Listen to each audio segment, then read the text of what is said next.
This is a story about responses. How does a woman respond to her destiny? How does a nation respond when its values and its interests are in violent conflict? Some respond like fire, with confrontation, with a battle to the death. Others respond like water, yielding, adapting, and in the act of empowering others, achieving their own salvation. Today, we tell the story of a woman like water. She was gentle, seemingly powerless, swept along by the currents of fate and the torrent of her era. And yet, she would become an immortal figure in Chinese history. For thousands of years, she has been celebrated in songs and poems. The sacrifice, the endurance, and the choice for peace that she represents have become an inseparable part of the Chinese national character. Her name is Wang Zhaojun, one of the legendary four beauties of ancient China. A woman overlooked by her emperor, who would go on to save his empire's frontier. Her entire legend begins with a single defiant response to being forgotten. In 51 BC, the southern Xiongnu ruler Chanyu Huhanya came to the capital city of Chang'an for the first time. He met with Emperor Xuan and pledged his allegiance to the Han. The Son of Heaven welcomed him personally, providing him with grain and treasure and granting him a status higher than any other vassal king. In that same year, in a small mountain village in what is now Hubei province, Wang Zhaojun was born. Her father was a commoner. She had two older brothers. 18 years later, in 33 BC, Chanyu Huhanye returned to Chang'an to pay homage. By now, with the help of the Han, he had defeated his northern rivals and reunified the Xiongnu royal court. Standing before Emperor Xuan's son, the reigning Emperor Yuan, the Chanyu made a request. He wished to marry a Han woman to solidify their alliance. On one side, a Han empire in slow decline. On the other, a newly reunified power on the steppe. After careful consideration, Emperor Yuan agreed to the political marriage and ordered a lady-in-waiting to be chosen from his palace. At this time, the 18-year-old Wang Zhaojun had already been in the palace for 5 years. For a commoner's family, there were few paths to upward mobility. In 38 BC, when the opportunity arose for her to enter the palace as a lady-in-waiting, her father did not hesitate. Her two brothers sent her off in tears. A 13-year-old girl, stepping into a world she could not possibly comprehend. To a girl who had never left her village, the vast Weiyang Palace must have felt as imposing as the entire world. A lady-in-waiting was the lowest rank, with no official title. It meant Wang Zhaojun had little chance of ever changing her fate. It's true that the current empress had also started from this very rank and made a legendary ascent. But she was a once-in-a-generation miracle. Her name was Wang Zhengjun. A single character's difference in their names, but their destinies were woven from entirely different threads. Moreover, even the empress Wang Zhengjun was no longer the emperor's favorite. Emperor Yuan's heart belonged entirely to another woman, for whom he had created a new rank, second only to the empress herself. Her name was Consort Fu, and Wang Zhaojun, she had never even seen the emperor's face. If it weren't for this marriage request from the Xiongnu, Wang Zhaojun's fate would likely have been the same as countless other palace ladies. To watch her youth and her hope wither away, and to die, cold and alone, within the palace walls. But Wang Zhaojun seized this one desperate chance. The historical records state that after several years in the palace without being seen by the emperor, her heart was filled with sorrow and resentment. So, she requested permission from the palace authorities to go. She volunteered to be the one sent to the desolate north. There is a more famous, more dramatic version of the story. It is said that the court painter, Mao Yanshu, was tasked with painting the portraits of all the ladies-in-waiting. Because Wang Zhaojun refused to bribe him, he intentionally added a widow's tear mole to her portrait, ensuring she would never be chosen by the emperor. The day of her departure finally arrived. For the first time, she stood before Emperor Yuan in person. The histories describe the moment with these words. Her radiance dazzled all who saw her. The emperor was stunned. He had never imagined that such breathtaking beauty was hidden within his own palace. He was filled with regret. He wanted to keep her, but it was too late. Between the honor of his empire and his own desire, he could only choose the former. Afterward, Emperor Yuan launched a full investigation. He had Mao Yanshou and several other court painters publicly executed in the marketplace and confiscated their massive fortunes, all ill-gotten from bribes. This story gave us our first idiom, Hua Gong Qi Shi, the painter abandoned in the marketplace, a warning about the fatal consequences of corruption. This was Wang Zhaojun's first response to her fate. Born a commoner with no powerful family or wealth to rely on, she chose a path no one else wanted, in a desperate attempt to forge a new future for herself. And the women she left behind? For titles, for children, they schemed, they fought, they descended into hysteria. They lived and died by the same brutal script of the palace harem, a drama that has been replayed day after day for thousands of years.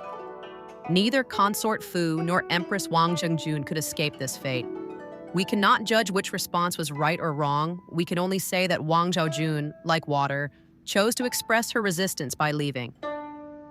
And so, the 18-year-old Wang Zhaojun began her journey to the northern steppes.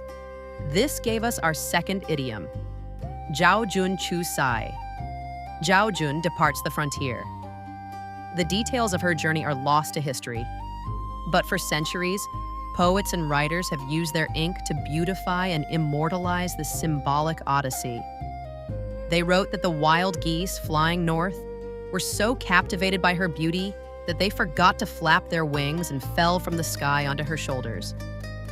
They wrote that as the fierce winds howled and the yellow sands swirled, she would play her zither, and the world would fall silent, the sandstorm calmed by her music. They wrote that she played her pipa all along the way, its mournful strings mixing with the foreign tongue she could not yet understand, a sound that echoed the helplessness of her empire and the uncertainty of her own heart. You see, more legends were born. The falling goose, the pipa, and the foreign tongue. This gilded journey of a peace bride holds a very special place in the memory of Chinese culture. Let's open the pages of Chinese literature and share one of these timeless poems with you. 匹马辞金阙，冲寒拂玉鞭。蛾眉边月苦，翠袖朔风尖。书断还窥燕，愁深大波闲。谁言明镜里，犹是汉宫年。 No other peace bride, not even the two actual Han princesses who were sent to marry steppe leaders, received such an honor. The names of at least 8 other women, sent over a century, have been completely forgotten. So, in the long and often tragic history of these political marriages, Wang Zhaojun was, in a way, lucky. But as an individual, she was undeniably tragic, a pawn of fate with no control over her own life. 2 years after her marriage, the elderly Chanyu Huhanye died. According to Xiongnu custom, a pragmatic tradition designed to protect the tribe's property and bloodline, she was now required to marry her own stepson, the new Chanyu. To the Confucian ethics she had been raised with, this was an act of unimaginable barbarism. The histories record that she sent a formal petition to the capital, begging to be allowed to return home. Perhaps in that moment, she no longer cared about her place in history. Perhaps all she wanted was to live out her days as an ordinary Han widow on the soil of her homeland. But the edict that came back from the empire was cold and absolute. The new son of heaven, the son of the very same Empress Wang Zhengjun, had only 3 words in response: follow the barbarian custom.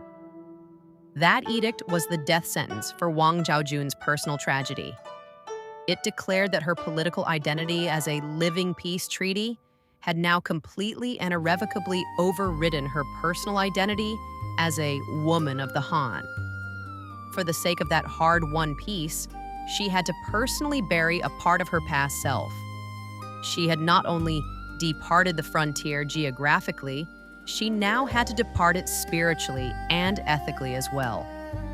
From then on, the capital city of Chang'an would exist only in her dreams. She remained on the grasslands, married the new Qianyu, and bore him new children. She became, in title and in fact, the Qianyu's wife, the queen of the Xiongnu. And in exchange for her sacrifice, the empire's northern frontier received 40 years of real peace. On both sides of the Great Wall, camel bells jingled and trade flourished. The people lived and worked in safety, and the grasslands were white with sheep. In 15 BC, after 18 years in the north, Wang Zhaojun died. Around this time, the now Empress Dowager Wang Zhengjun appointed her humble and loyal nephew, Wang Mang, to a high position at court.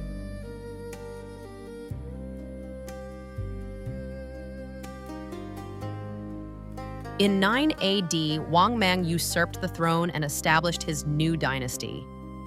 He immediately dispatched envoys to demand the return of the Han seal from the Xiongnu, replacing it with his own stamp, demoting the Qianyu from a vassal king to a mere subordinate. He unilaterally tore up decades of peace. The Xiongnu were enraged. War returned to the frontier. And Wang Mang's response? He renamed the Qianyu the slave who surrenders to me. He mobilized 300,000 men for a massive invasion. He even announced his plan to dismember the Xiongnu Empire and divide it into 15 small states to be ruled by the grandsons of Wang Zhaojun's first husband.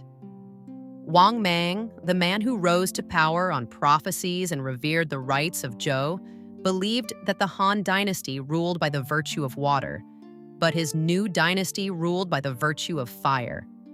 And how could fire ever yield? How could it ever endure? That was the way of weak and passive water. His great fire would burn all, consume all, control all.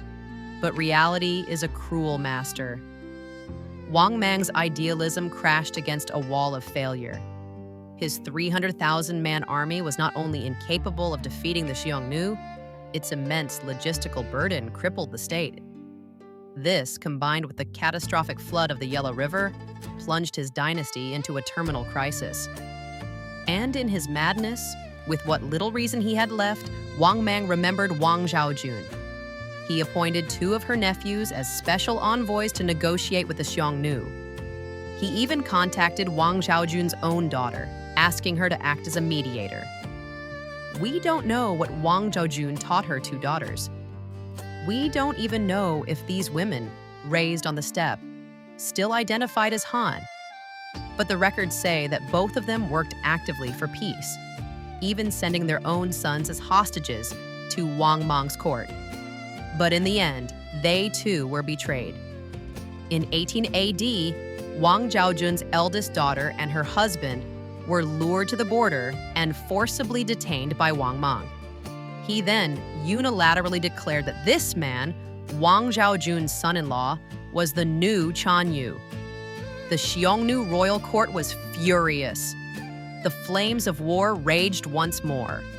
The historical records never mention Wang Zhaojun's eldest daughter again. 5 years later, the capital city of Chang'an was burning. The Fire Dynasty, in a final, terrible irony, was consumed by flames.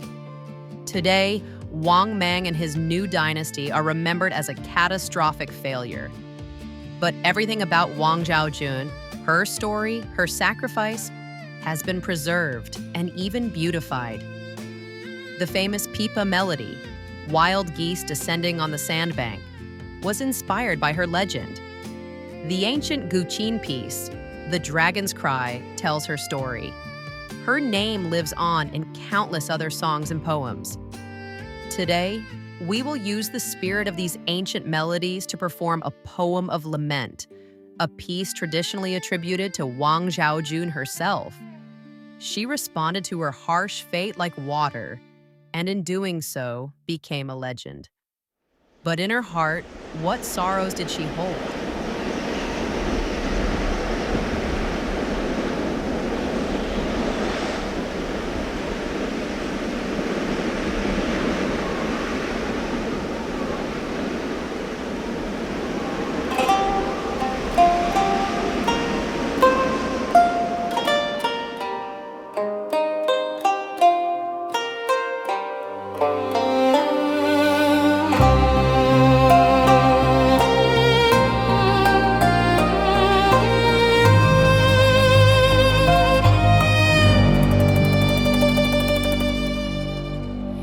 The autumn trees are bare, their leaves are yellow, withered. A mountain bird now sits upon a cold and foreign branch. My feathers grew so bright, my reflection shone like light. I thought